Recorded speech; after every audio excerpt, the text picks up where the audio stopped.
Welcome back. What's good, homies? Welcome to the Drafts and Draughts podcast. I'm Joe, aka Sultan. Dave, aka Disaster, is dealing with a real life disaster today as he's dealing with the aftermath from a tornado that ripped through Arkansas and the Midwest over the weekend. So please keep him in your thoughts, keep him in your prayers, as him and his family are dealing through this, this tough time. I mean, everybody is safe. Uh, but they're dealing with, down power lines, daycare is closed, and worst of all, there's no fresh beer in the fridge. I know, a real crisis. So also keep me in your thoughts and prayers tonight, as tonight I will be doing my first solo show. So bear with me. Today is Tuesday, May 28th. And today I'm going to be doing an impromptu review of our 1QB Dynasty rookie draft that completed about a week and a half, 2 weeks ago. There's been a ton of shit going on in the world since our draft ended. Everyone's kind of come to a halt almost. We were hitting that lull in terms of the offseason. Our waivers are closed, so there's no real moves happening. We haven't had a trade since the draft closed, but there was a lot of action on draft day. I'm excited to go through it with you guys. But before we do, let's get into a solo draft review. Today I have the Greater Good Big Summer. Showing you the can. It's an all orange can with a half an orange looking like a sunset at the bottom of the can. And if you know the Greater Good logo, they have the antlers in the dead center of the can. It's a pretty sharp, clean looking can. It's an 8% New England IPA with pineapple and citrus. So let's give it a fresh crack live on air. Ooh, I just squirted all over my keyboard. The beer. Anyways, let's give it a sip. Oh, this is good. For those of you IPA enthusiasts out there, I got to say, this is the best combination of this juicy, hazy, bitter, but also tasty IPA, but you can get the pineapple citrusy notes in the aftertaste.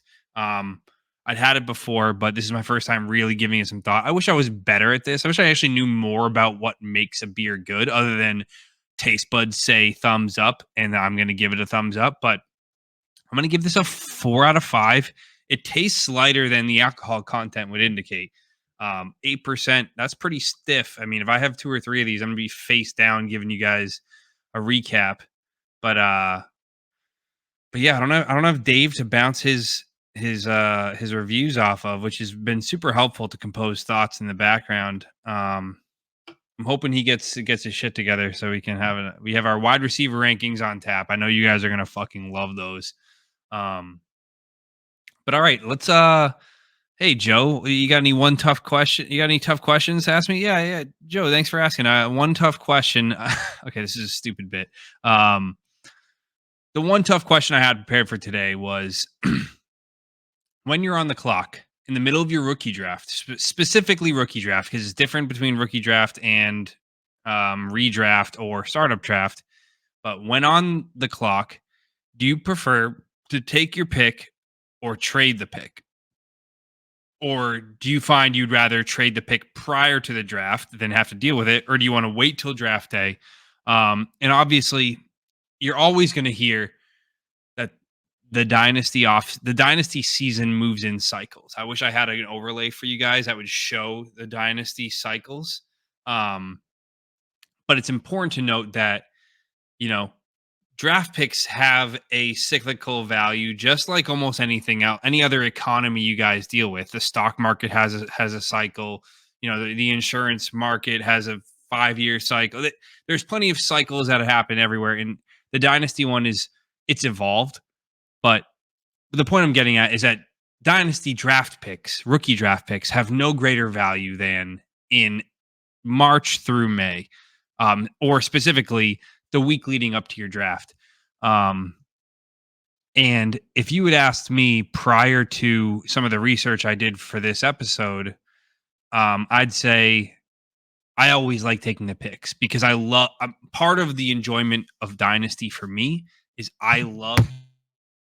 So what I was saying is, if you had asked me years ago, I would say part of the enjoyment of Dynasty for me is I have in the last couple of years grown fond of scouting players, watching college football, doing some technical analysis. Again, I'm no super expert. I do have a background in finance and a background in stats, so I do have a little bit of wherewithal regarding that, but I'm certainly no quant.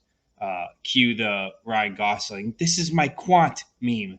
Um, but I love that part of it, and to me, like part of the price of admission for me is trying to find that diamond in the rough, or trying to identify the next big prospect or the next big thing, or just the idea of being involved in the rookie draft is super fun for me. So to me, that inflates the value of draft picks in and of themselves because I love making the picks. But part of the analysis I did leading up to this episode was saying, are the hit rates on some of these picks worth making all of them? I do find the value in the fact that when you're on the clock, if you have multiple picks within this draft or just have the guts to make a deal, it's nice to navigate through your rankings and make trades to move up or down within tiers or into different tiers that you see fit. It's kind of what I hinted at before is that there's a cycle between it all, and there's no better time to make use of the value of your rookie picks than right now, or specifically on the clock when the example I made to somebody I was negotiating with was, yeah, I'm willing to trade pick 109 for X, Y, and Z value. And some people might say, why would I give a first to move up 4 spots? And I'm like, well, now you're being reductive and saying that it's just 4 spots when if the guy available at 109 is your 105, you're trading up for Brian Thomas Jr., who might be your 105. Don't try to label it the 109. You now have to look at it as you're actually trading for a specific player.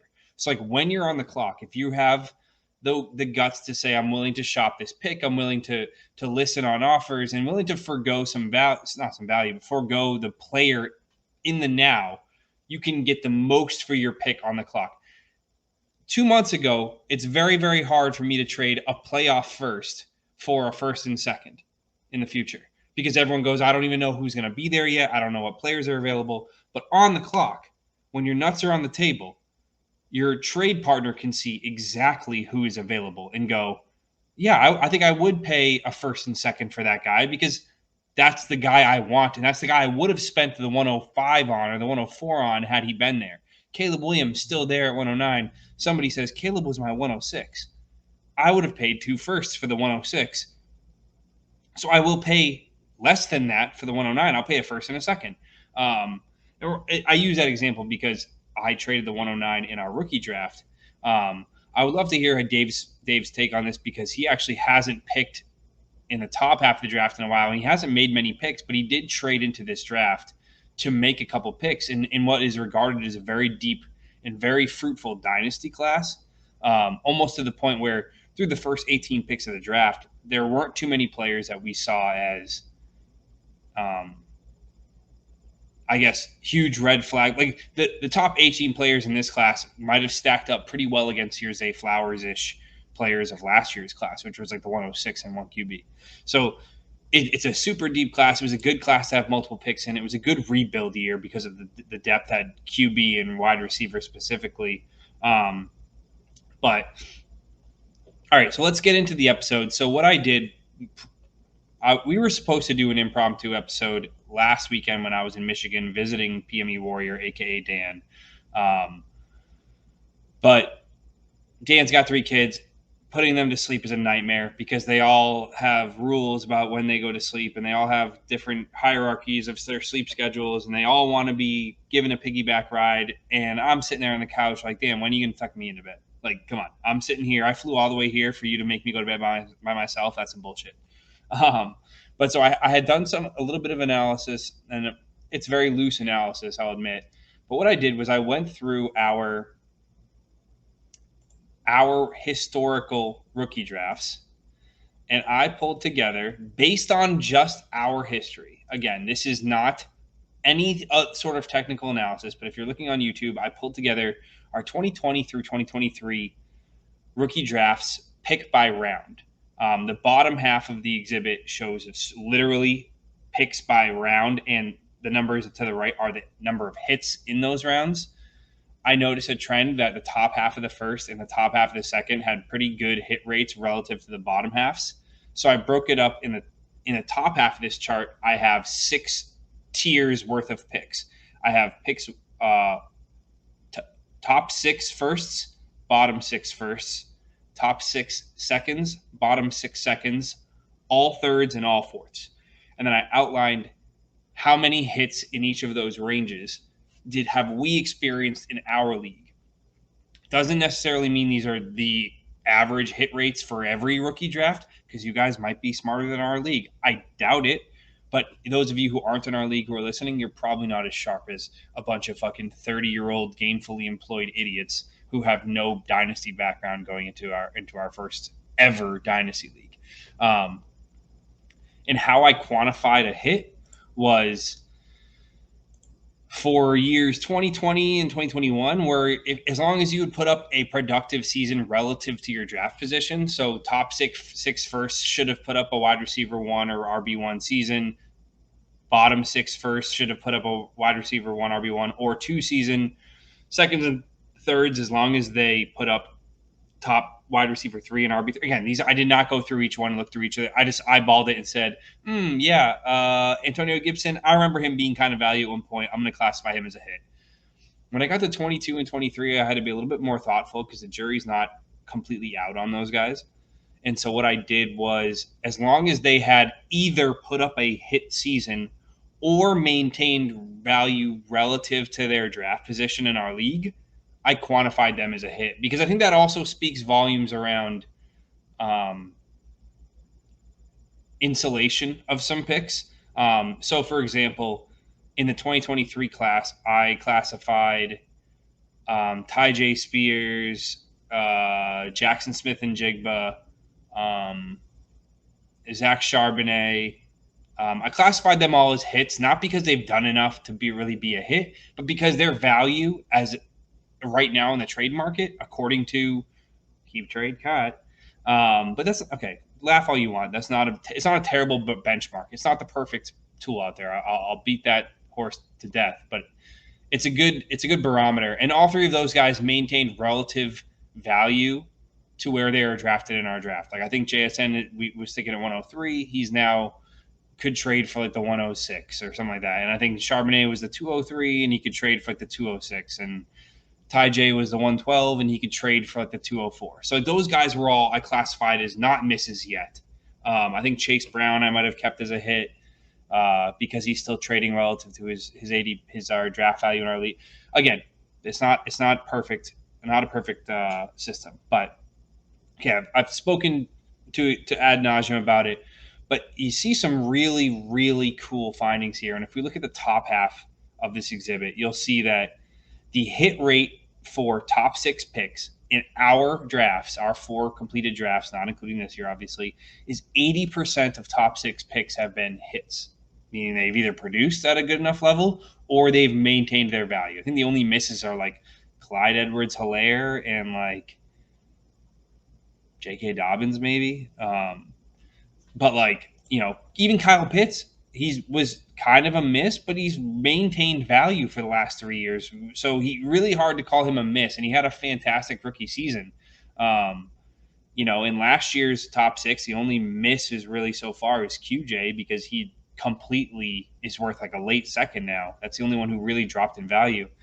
Moving down, picks 7 through 12 have a hit rate of 37.5%, almost half as likely to hit as your top 6 picks based on the way we draft. The most interesting thing here is second round picks, top half and bottom half all hit at a 33.3% hit rate, which was eye-opening to me, meaning after your top 6 picks, there's really not much of a difference between pick 7 and pick 18. Obviously, there is a difference, and there's probably just some human error involved in there where we as a class, as a group of drafters, reach on the wrong type of players because of the structure of our league. For the last 3-4 years, we've been a start 7 1QB league. We just added an extra flex last year.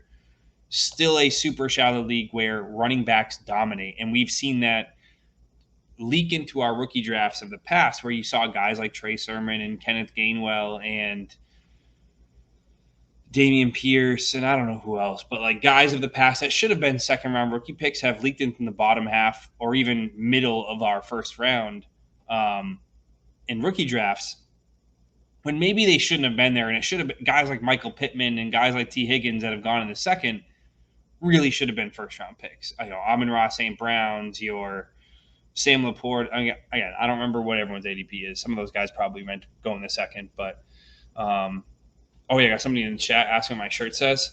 It says lacrosse sucks. It says lacrosse sucks. This is a baseball swag timeless classic. Cheapest shirt we've ever made. It's like a $4 shirt. Yeah, black ink on a white shirt. Really cheap to make for those of you making shirts at home. Anyway, so this was the criteria we outlined for how I quantified hits in the hit rate. And what I did from this was I pulled together a view here, which it's really hard to see. I wish there was a better way to do this. There's no way to make this better. Well, it's really hard to see here, but what I did was I outlined, based on everyone's historical draft pick position they've ever had, what their expected hit rates were through their first 4 years of the draft. And this is a good way for me to isolate who are actually the good drafters in our league and who aren't. And you can see, based on the number of picks we've ever had, we've had a total of 63 expected hits. That's in the bottom right here, which I don't know if you can see my mouse. You probably can't. Fuck. In the middle right side of the screen is 63 expected hits at a 32.8% hit rate, meaning basically 1 in every 3 picks should be hits. But if you really look at it, based on the picks and the hits, we have the Kongs, the Turtles, the Wyverns, and the Pizza Rats are the only 4 teams that have had it expected to hit 6 or more players in our 4 drafts ever. And then down below, I break it down again by just full pure round rather than breaking them up into halves where I have top 6, bottom 6. Maybe I should have hit that because it makes it a little confusing. But at the very bottom, I have an actual hit rate versus your expected hit rate, where I just took, the Wyverns have an actual hit rate of 47.4% hit rate based on my average draft pick positions I've had versus the 35.9% expected hit rate, meaning I have a plus 11% hit rate, or I've hit 11% more often than I should have based on the draft picks that I have owned and made. Same with the Turtles. The Turtles are actually the second most accurate drafters ever, having a 50% hit rate, 12% over their expected. And the Shuckles coming in at 37.5% are actually have the best hit rate ever, but they've never made a first round pick in our drafts ever. They've literally never made a first round pick until this year. And it kind of goes to show, is this a bold strategy where they've only expected to hit on 2 players and they've hit on 5? Like, maybe not making first round picks is actually the correct way to play. Now, I'd counter that by saying, yes, because you're bound to miss more often than you hit at every level, except for maybe top 6 picks, you're better off trading picks. But I counter that by saying you'll never get a superstar player cheaper than through the rookie draft. You hit on a guy like Sam Laporta in the early second, spending a second round pick on a guy like that. If you want to go out and buy Sam Laporta, it's going to cost you 2 firsts now. So the risk reward of, is it worth it for you to make your picks versus trade your picks? It just comes down to your risk aversion, your threshold, and how much fun you have doing prospect evaluation and waiting for players to develop. Some guys don't care enough, and that's, to me, if you don't care to follow rookies and you don't care how good then trade your picks away. But if you get full enjoyment out of making your picks and scouting players, by all means. Like, you look here and you see a guy like the Sasquatch and the Kongs both have a 36% actual hit rate, which you would say, oh, they're both comparable drafters. They both hit on roughly whatever, 4 players in their rookie drafts. But when you look at it, the Kongs have a 5.2% actual versus expected, and the Squatch have a 1.3, meaning the Kongs have actually drafted better than the Sasquatch, given the cards they've been dealt. Now, this is not a perfect science. This is based on some arbitrary numbers I put together, but and then you look at guys like the Pizza Rats, like, my God, they're coming in at a 15.8% hit rate, a negative 16.9 actual versus expected, meaning they've missed on they were expected to hit on about a third of the picks they've taken based on their position, and they've only hit on half of that.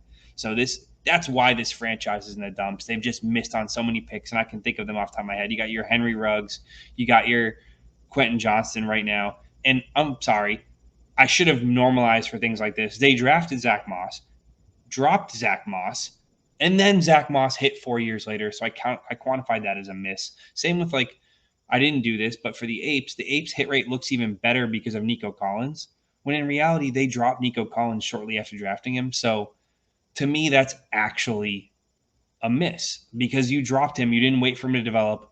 Yeah, you drafted Nico to 212, but you didn't get to reap the reward. So it's hard to call that a hit for you. But I thought this was a fun exercise to really look at draft picks. This is something I wanted to do leading into the draft, but we're about 20 minutes in. Let's get to the actual draft analysis. So here is our rookie draft results. And what I'm going to do is I'm going to run through the top 6, I'm going to run through the picks in order in little buckets. And then I'm going to talk a little bit about not every pick, but some of the picks that I thought were good values and some of the teams that were on those picks and how they did in their draft. So the first 6 picks of our 1QB rookie draft were Marvin Harrison, Rome Odunze, Malik Neighbors, Brock Bowers, Jonathan Brooks, and Xavier Worthy. So as I'm looking at this, all chalk at the top.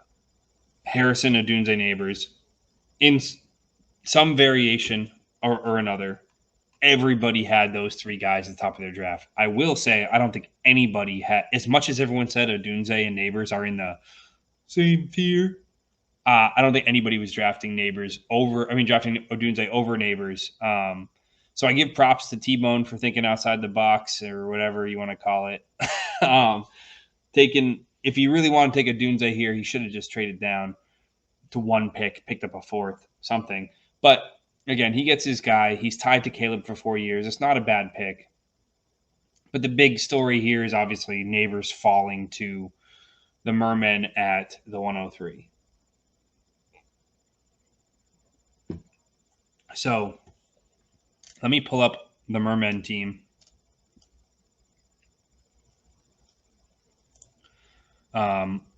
If you can see, it's kind of overlaid over our screen here. And so they're at their room prior to the draft. Their lineup would have been Kirk Cousins at QB, Gus Edwards and Madison at their running back positions. They have Puka, Zay Flowers, DK, and Addison at their wide receivers and flex positions, with Njoku at their tight end slot. And they draft Malik Neighbors here. I think it was the perfect pick. They have a very, very thin, shallow, fragile bench. Wide receiver is the most stable position in Dynasty, especially 1QB. It is the piece you want to build around at all times. It is the anchor of the staff, anchor of all of your skill positions between wide receiver and flex, and it's the longest lasting position of relevance. They obviously still have some work to do at running back. I think Cousins and Lawrence at QB leave some room left to be desired, and Njoku is fine. Shrugs. But I think getting Neighbors here just solidifies their wide receiver room, having the combination of Puka and Neighbors at the top of their wide receiver room for years, along with either Flowers, DK, or Addison in the flex. It's just a really, really sound move. I was super pumped for them to make that pick. And I thought it was sharp. The interesting pick to come up on here is at the 104, we had the Sasquatch taking Brock Bowers. And what's really cool for them is that they had the hardest decision of the entire draft, because after the big three receivers, they had the option to take either the wide receiver 4, whoever they thought that was, or QB1, RB1, or TE1. So they basically got to plant their flag in the ground and say, I'm taking the best player at this position. And what they did was they took Brock Bowers. And I mean, Brock Bowers is an absolute freak. He has been the leading wide receiver for the Georgia Bulldogs for 3 full fucking years. And they've been the number 1 team in college football. And he's a tight end. What else is there left to say? He's the best tight end prospect since Kyle Pitts, maybe even better than Kyle Pitts, because he actually plays tight end and not wide receiver. And with us moving to tight end premium in 2025, I think this was the no-brainer pick. On my personal big board, I didn't have him this high because I already own 2 good tight ends. But if I'm just evaluating based on the pick value you got there, I think that's where he should go. And I think it's hard to really compliment or insult the pick. I think it's a pretty chalky pick. The most surprising pick of the top 6 was Jonathan Brooks going at the 105. He went to the Turtles, who, let's pull up their roster. So prior to the draft, the Turtles had Jordan Love at QB or Justin Herbert. They had Mixon and Ken Walker were his running backs. He has Garrett Wilson and Michael Pittman at his wide receiver. And then his flex spot is where it gets murky, where he's got any combination of Hopkins, Keenan Allen, Curtis Samuel, Jameson Williams, Raheem Mostert. Basically a bunch of yuck, uncertainty. And while I think this is about as early as I would take Jonathan Brooks, and with the right team structure like my own, I think I would have taken Jonathan Brooks here. I don't think it was the right pick for this roster. I think this team's absolutely hurting at wide receiver. I know they have Garrett Wilson, who is the prince that is promised, who's supposed to be the next big thing. I know they have Michael Pittman, who's been a wide receiver 1 for years, a first read target for years. But they have 2 old receivers in Keenan and Hopkins, and a big question marks in Samuel, Elijah Moore, and Jameson Williams.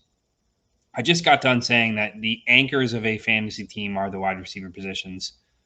They have Ken Walker and Joe Mixon. They have other guys on the bench like Damian Pierce and Khalil Herbert and Roshan. Like, they have other serviceable running back pieces, Raheem Mostert. Like, I don't really understand the pick, but if that's what you want to go with, drafting for value versus drafting for need, like, I think this is a fine place to take Brooks in. I really liked him last year. I didn't really know much about him, to be honest, until midseason, and then he tore his ACL. But he seems like he's going to get the lion's share of work in Carolina at some point. I don't know if it's right away, but that's the last pick of the first 6 I want to talk about. Let's go on to the second 6, the back half of our first round. We had Brian Thomas at the 107, Ladd McConkey at the 108, Keon Coleman at the 109, Caleb Williams at the 110, Trey Benson at the 111, and Jaden Daniels at the 112. The first pick I want to talk about, and I'm highlighting them on the screen, is the Sal Scat pick of Brian Thomas. I love it. I had Brian Thomas as my 1.04. If I owned the 104 still before trading it to Gilday, I would have taken Brian Thomas there. I think he's a fucking monster. He put up one of the most productive college seasons we've ever seen last year. He scored something like 18 touchdowns. He's an actual X receiver, big, fast, 6'2", 220, runs a 4.3, 340. The Jaguars just lost Zay Jones and Calvin Ridley. There's probably 220 vacated targets there. There's a perfect opportunity for this guy to grow with the Jaguars. I thought this was a smash pick for the Beavers, especially given their roster. When you see their roster, you're going to say, damn, there's not much that they really need. They have Burrow at QB. They have Kyron, Brian Robinson, and Aaron Jones are their running backs.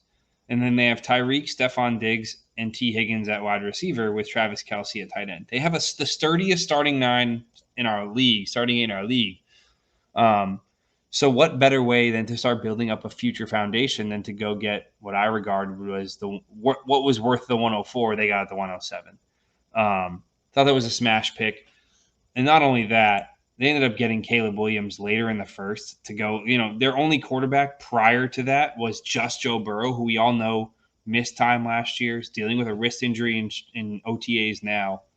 To add Caleb to that team, I thought the Beavers, if I were to rank order who scored what on what pick, I would say the Beaver, or who scored what in this draft, the Beavers were if not an A+, they got an A-. Like they crushed the draft.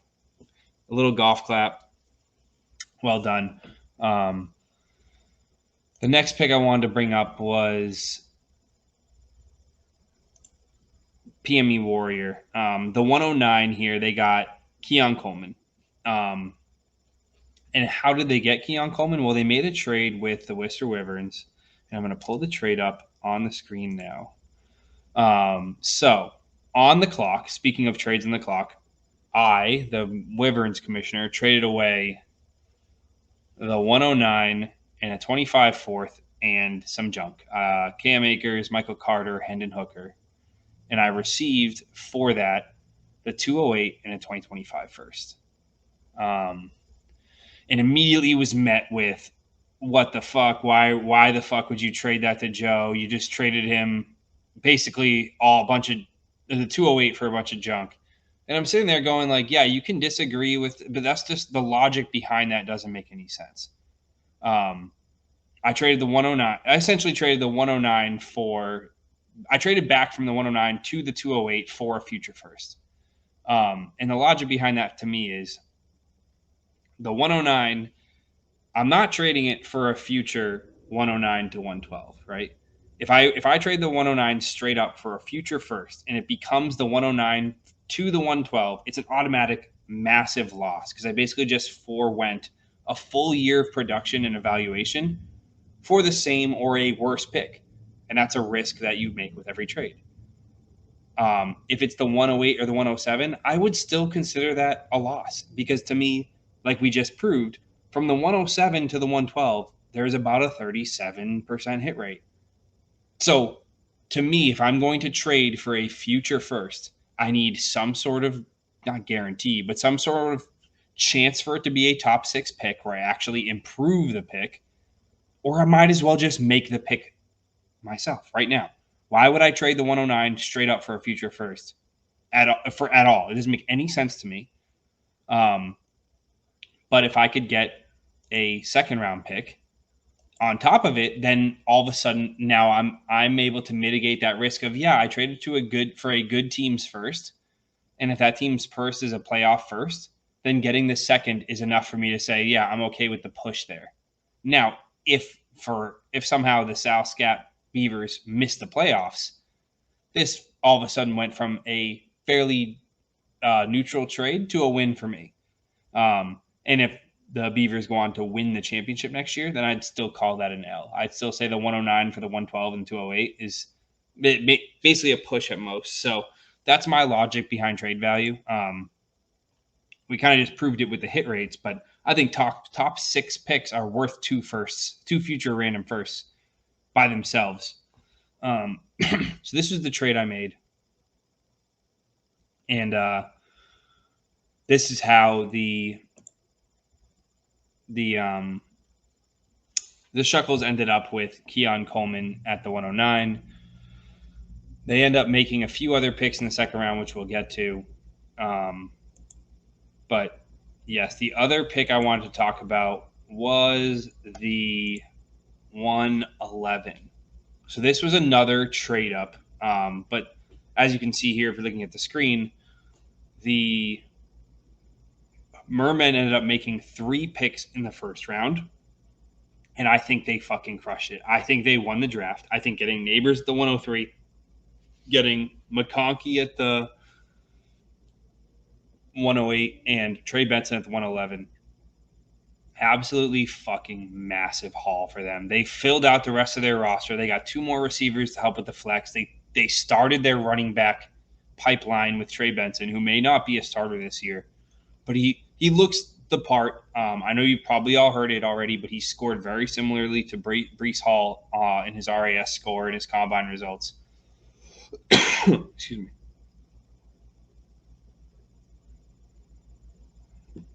To me, the Mermen absolutely smushed their first round. And how did they get this pick, do you ask? Well, I guess it's not in my – let me add it. I had it in here. They ended up trading away looks like – I think it was 2 seconds and a third for – yeah, I got it right here. They traded away the 207, the 209, and the 303 to get the 111, the 408, the 411, and a future third. I didn't even realize they got all this extra shit thrown in. To me, I thought they just traded away the 111, the 3 picks for the 111. They made out like a fucking bandit in this trade. Absolute smash W. They go and get the pride of the Florida State Seminoles, Trey Benson. They add him to their team, and I think Ladd McConkey was my wide receiver 5 after the NFL draft and combine. I didn't mean to gloss over him, but him going to the Chargers and being the potential wide receiver, leading target getter for Justin Herbert is massive. Such a good pick for the Mermen. I think they're set up for success in the future. Overall, well done. But the last pick I wanted to go for was the very last trade of our first round, and this was a freaking massive trade. So this pick originally belonged to me, the Wyverns. I traded this and Amari Cooper to move up to the 109, and then with the Nessies. And then the Nessies traded this pick in this fucking colossal gargantuan trade. The Nessies traded away the 112, the 202, a 2025 third, and Sam Laporta.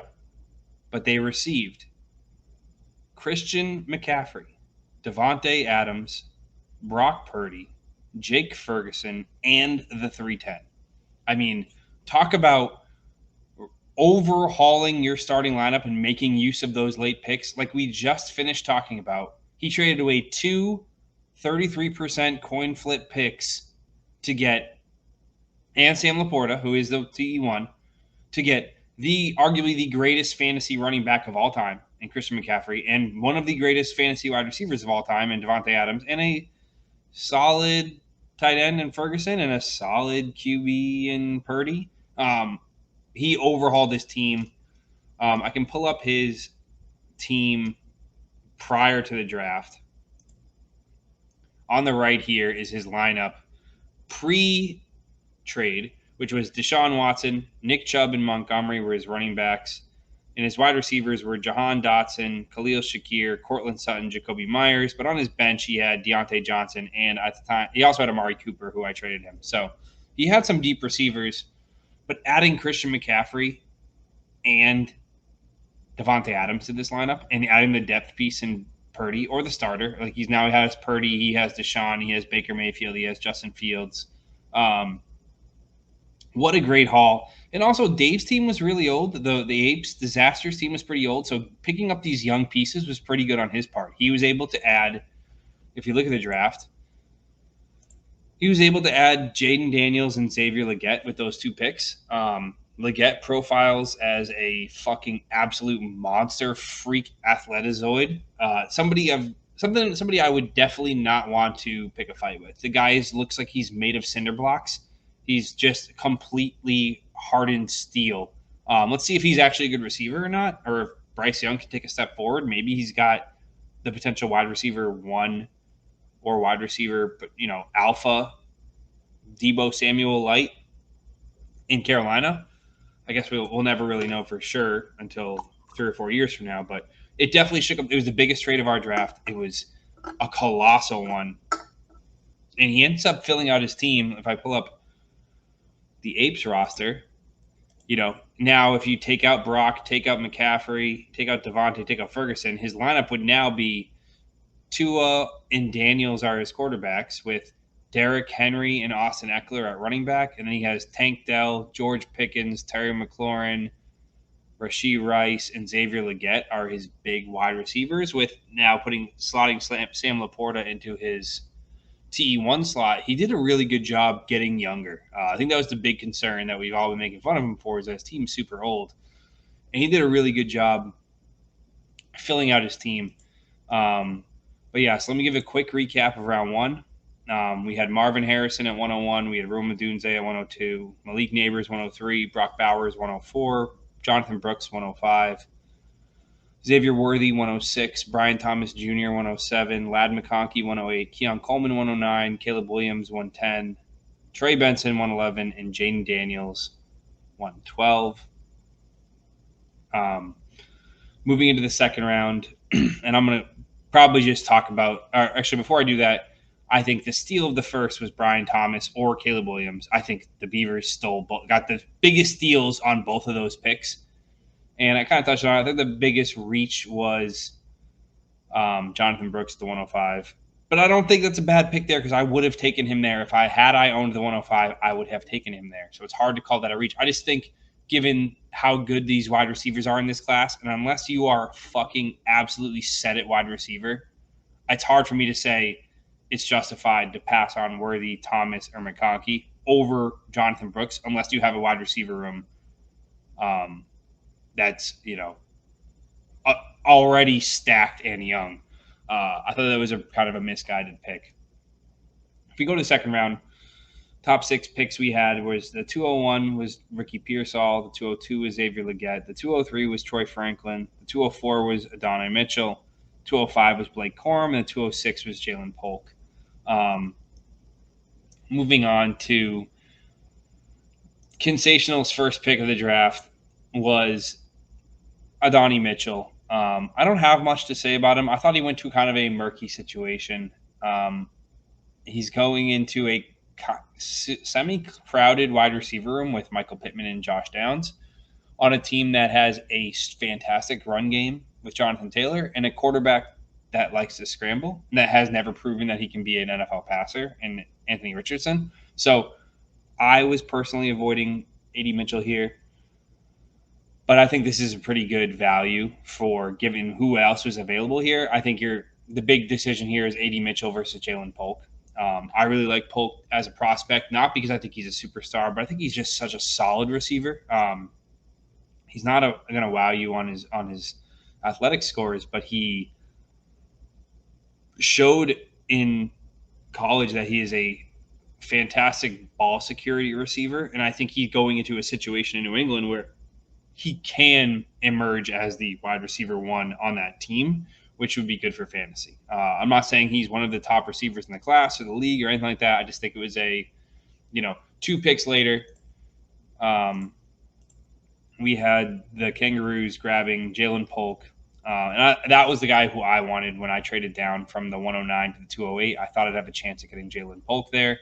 And I think them adding Worthy, Polk, Blake Corum, and Bo Nix to their already pretty sturdy lineup of Mahomes, Bijan, Javonte, Olave, Kyle Pitts, and Debo. I think they added two polar opposite prospects in Worthy and Polk.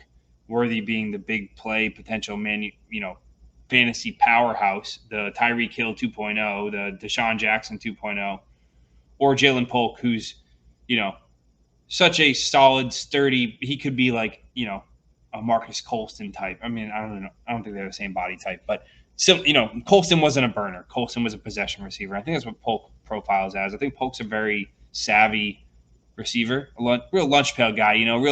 Real blue collar. Bring your box lunch to. Oh no, I don't know where I'm going with this. But in the top six there, I don't have much to add to those guys. The bottom six of our draft, bottom six of the second, we had Roman Wilson at 207. We had Jalen Wright at the 208, Malachi Corley at the 209, Ben Sinnott at the 210, J.J. McCarthy at the 211, and Drake May at the 212. I was going to quickly touch on the picks by the Wyverns and the Kongs, who were the two teams in the championship that we're picking here. If I go to the Kongs, they actually traded out of their 111, similar to the Wyverns trading out of the 109, and picked up late seconds. And they grabbed Roman Wilson and Malachi Corley, which perfect picks. Looking at their team, they had literally three receivers and Josh Palmer coming into the draft. They had Justin Jefferson, Amon-Ra St. Brown, and Cooper Kupp, and then Josh Palmer. But I think Josh Palmer is literally the most mid-average person in the entire league. He's literally when you go to create a player on Madden and then you don't finish and they give you a stock photo, that's who Josh Palmer is. I don't know what he looks like. I don't know what his stats are. I don't know what college he went to.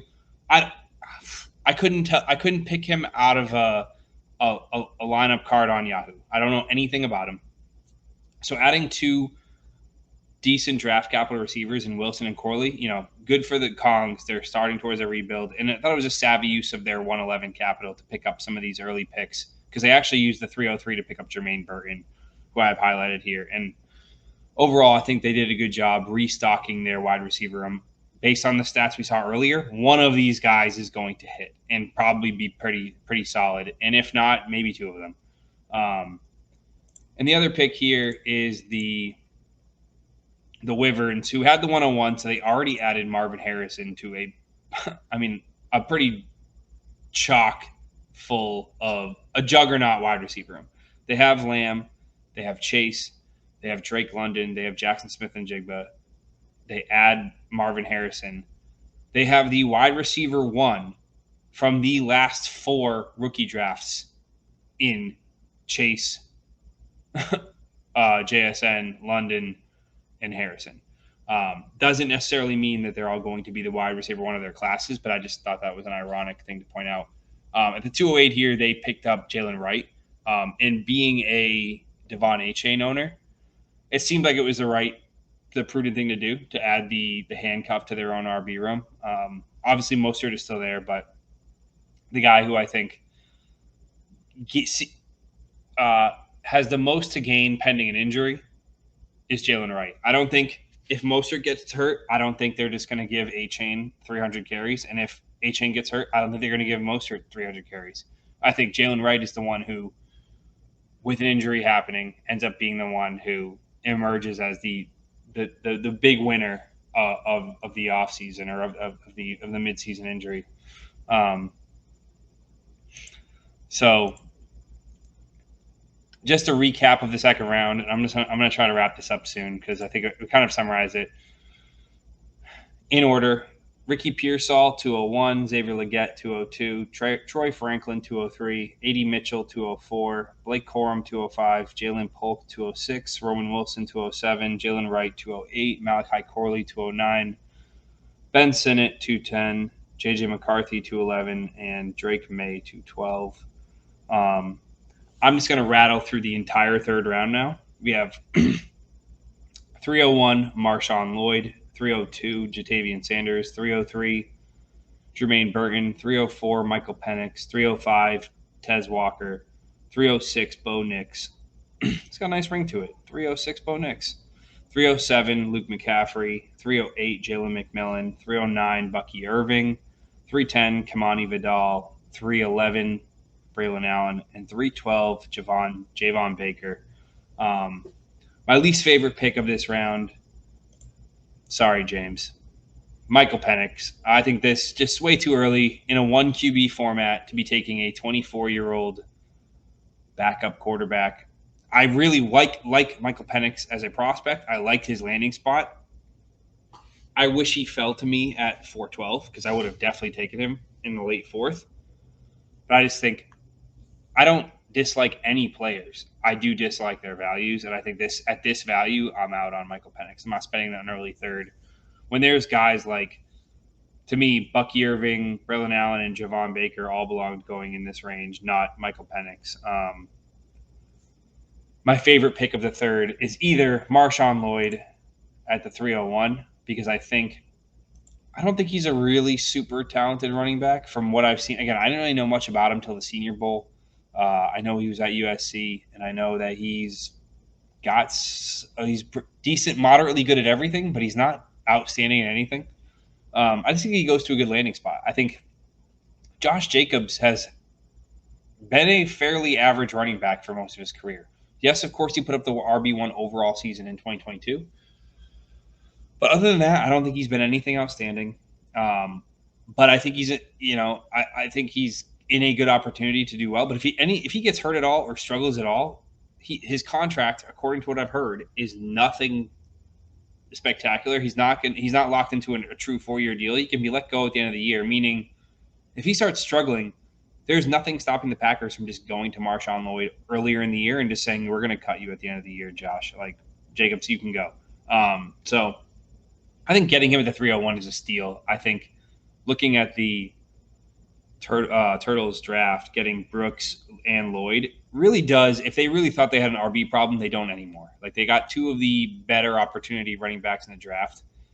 And the other pick I like, of course, my own pick. I mean, Javon Baker going at the 312. Javon Baker, he's got that dog in him. He makes people in wheelchairs stand up. He's going to, again, like I said with Jalen Polk, he's going to a situation where he has an opportunity to win a starting job and or the alpha position. And as much as we all want to say, yeah, Puka is a superstar and he would have been a superstar anywhere, if Puka got drafted by the Bengals in the 5th round last year, we are not talking about Puka Nacua as a first-round startup pick this year. If Puka got drafted to the Seahawks or got drafted later in the draft to the Vikings or the Eagles or any of these teams that have 2 or 3 established receivers in the roster, I'm sorry, he's just not getting the opportunity to shine. The point I'm trying to make is Baker is in an opportunity to shine, and to me, that's, if you're going to take your wide receiver this late in the draft, it has to be a guy that has opportunity. Like, yes, of course, Brendan Rice could be a star, but he's also going to be behind McConkey, Quentin Johnston, Josh Palmer. Actually, if anything, Brendan Rice has a really good opportunity to shine. That wide receiver core is so fucking bad. But Malik Washington going to the Dolphins, as we see in the 4th round here. He's never going to beat out Tyreek Hill and Jalen Waddle. So he's gotten zero opportunity to emerge the way Puka did unless both of those receivers get injured. So that's my other favorite pick, Javon Baker, having a pretty good opportunity to earn a good showing. And then if we go to the 4th round, just to rattle it off for you guys listening, 401, Audric Estime, 402, Theo Johnson, 403, Ray Davis, 404, Isaac Guerendo, 405, Brennan Rice, 406, Will Shipley, 407, Malik Washington, 408, Eric All, 409, Tyrone Tracy, 410, Dylan Lobby, 411, Jordan Travis, and 412, Rasheen Ali. The best picks to me in this round are, I think Theo Johnson's awesome. I think he's had a great opportunity prior to the NFL draft. After the NFL Combine, he was my tight end too. I think he absolutely smashed his all athleticism grades, which, as you'll probably hear from others, is that athleticism is the strongest correlation to tight end success as far as fantasy is concerned. Because most athletic tight ends aren't relegated to just blocking, and they end up going out running routes and burning linebackers and safeties or running over corners.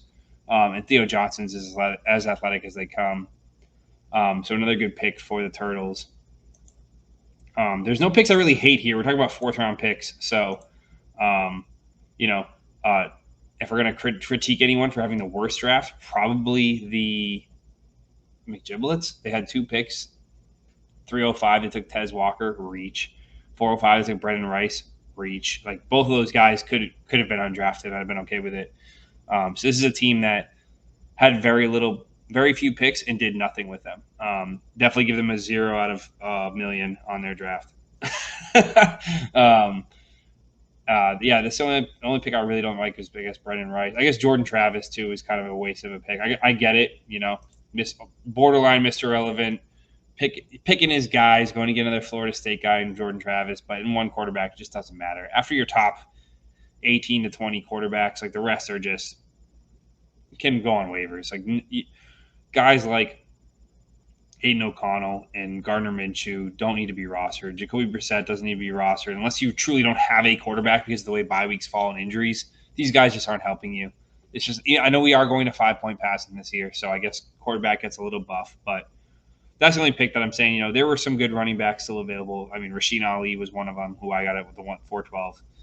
It's one of the only picks that I'd say, well, I get it. It's funny. It's fourth round picks have like a 10% hit rate, historically speaking. So you're not losing out on much by picking them there. But if I had to pick a pick I didn't like. So yeah, I went through my winners, went through my losers, went through some of the trades we made. I think you got a pretty good idea for the way our draft went. Let me know if you have any comments on how some of the drafts went, or how some of the picks went, or who you would have taken where, who was the biggest steal. Dave, if you're watching, get well soon. I miss you. And yeah, that's it.